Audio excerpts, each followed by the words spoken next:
Hey Karen, I got everything set up to do the video journals. You can do yours when I'm done. This book was hands down one of the greatest reading experiences of my entire life. I know that sounds hyperbolic, but it's true. I also know that this book is extremely divisive, and the format and style will not be for everyone. But for me, this was a marriage of story, form, medium, and style that I would find difficult to describe any other way than flat out brilliant.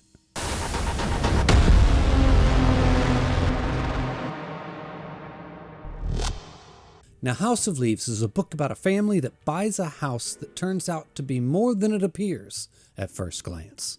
Strange things happen in this house. At first, the house appears to be bigger on the inside than it is on the outside, but it's just by a tiny little bit, so it's probably a mistake, right? When suddenly entire rooms start to appear dark and cold, but they just might lead somewhere. But this is just the beginning, and it's about to get a whole lot weirder. Now, the house, the mysteries that are involved therein, and the Navidson family themselves is basically the main plot of the book.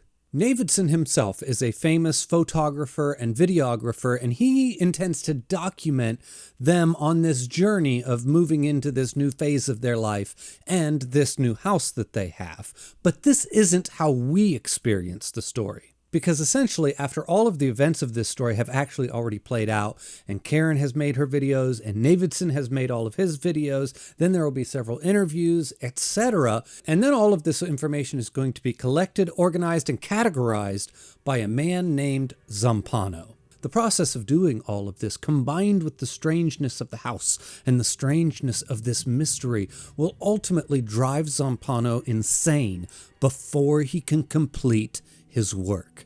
This leads to a man named Johnny Truant finding the manuscript, and he's going to attempt to finish Zampano's manuscript, all while adding his own footnotes to the mix as he goes along. And this is how we experience the story. The completed manuscript about a film about a house, compiled by two separate men, adding their own footnotes and ideas to a series of mysteries that drove one of them insane, and the other one may never have been sane to begin with. But the book itself seems to make anyone who attempts to read or understand it go completely insane. And to be fair, none of these ideas are necessarily new. Strange house where strange things happen. Check. One that's bigger on the inside than it is on the outside. Check. Part of it's told in flashbacks. Part of it's told through interviews. Part of it's presented like it was a found footage film. Okay. This will then start them on a downward spiral, one that will make them increasingly more unstable as the story goes along. None of these things individually sounds like the most groundbreaking thing that's ever been written. The difference here is the presentation. We are actually given the document that drives people insane in all of its glory. Every footnote, every addendum, every appendix, photographs, definitions, letters, side notes, and tangents, all of it.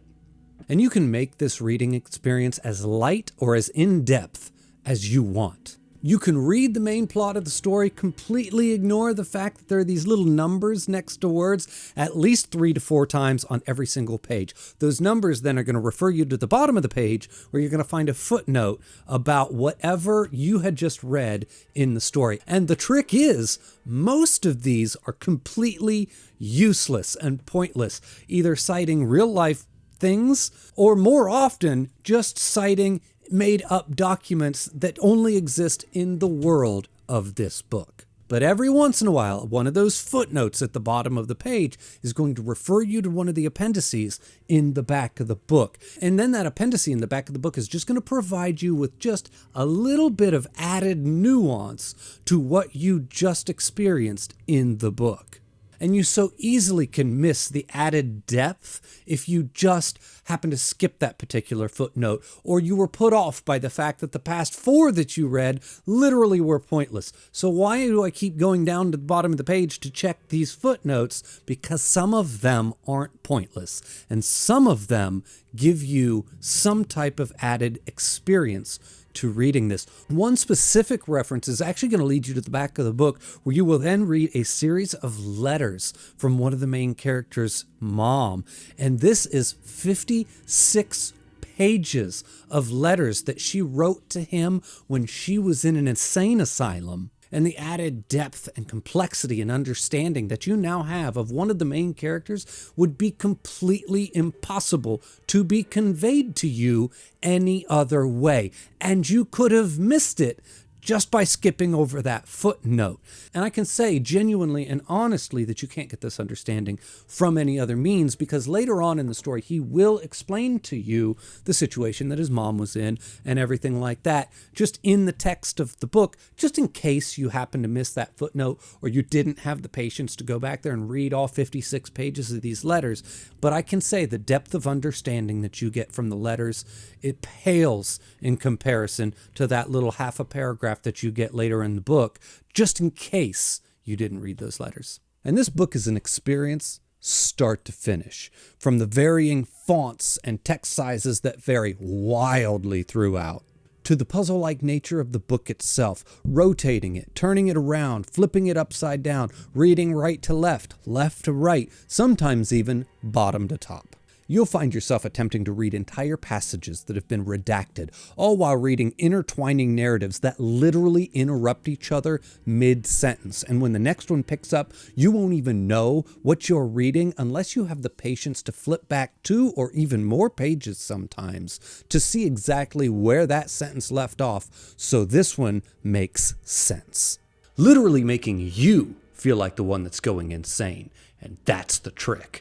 You could read a book about a crazy manuscript that drives people crazy. You could watch a movie about a crazy manuscript that drives people crazy. You can even attempt to reproduce the actual manuscript that drives people crazy, like this book did. But can you actually reproduce that feeling? Can you make me feel like the floor is shifting beneath my feet as I'm reading that book? Can you make me feel like my grip on reality is slipping?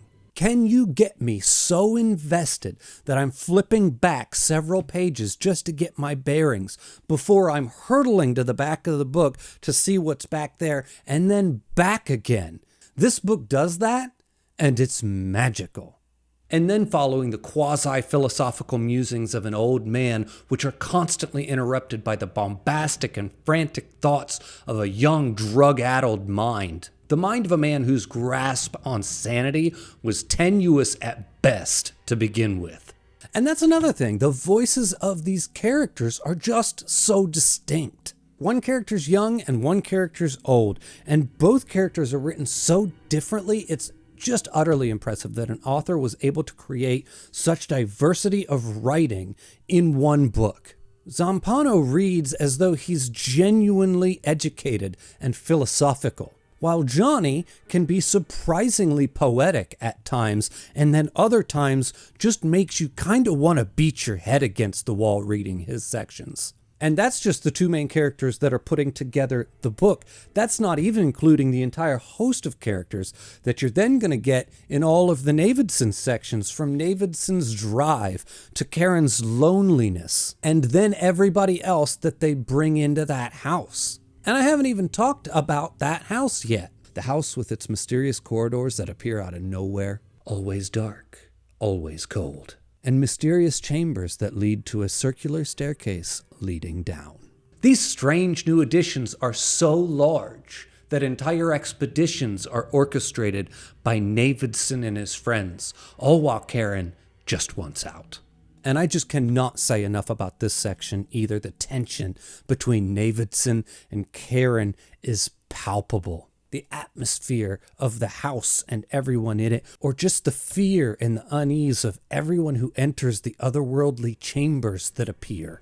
And all of this is done while maintaining the feeling that this is actually being presented to you through like found footage videotape, which is wild considering that this is in book form. So to try and like convey that particular feeling through like a written medium is just impressive. Like I said at the beginning of this was genuinely one of the greatest reading experiences that I have ever had in my entire life. And even if it weren't that, it would still be by far one of the most unique. It's an experience you won't soon forget. Now, this book is not for everyone, and I have heard people complain about its structure. I'd argue it would be a lesser book without it. I've heard people complain about the side tangents Johnny goes on. To me, it adds to the increasing feeling of madness in the book. Not to mention the sheer display of skill when you see the difference in writing style between him and Zampano. And if this book isn't for you, or you give it a shot and you bounce off of it, or you just don't vibe with it, that's fine. But I recommend everybody at least go and give it a try, if for an absolutely no other reason than to find out for yourself. But for me, I can't give this book anything other than a perfect 10.